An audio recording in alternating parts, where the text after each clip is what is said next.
L'affaire Seznec, ou affaire Quéméneur, c'est selon, a débuté le 25 mai 1923.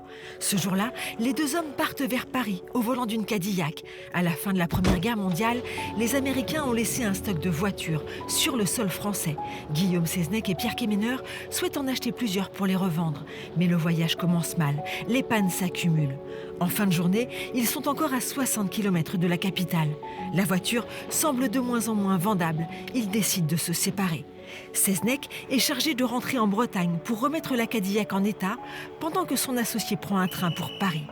Le mystère commence. Quéméneur ne donnera plus jamais de nouvelles. Il a disparu.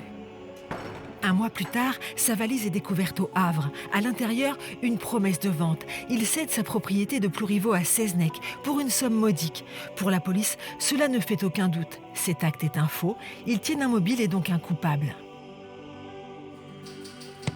Le 1er juillet 1923, Seznec est arrêté. Il nie toute implication dans la disparition de Quéméneur. Mais la machine à écrire qui a servi à taper l'acte de vente est découverte à son domicile.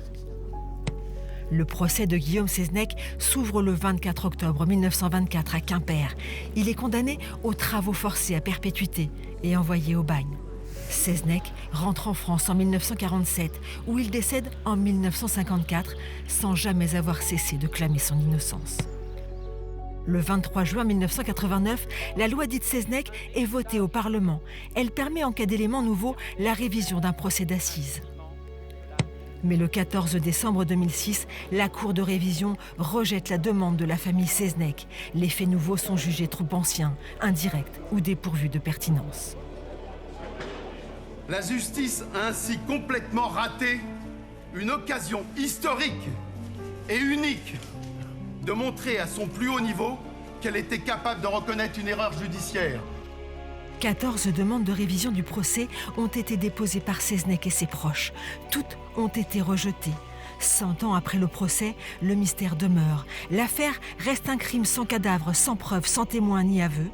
Et nul n'a jamais su ce qu'était devenu Pierre Quéméneur.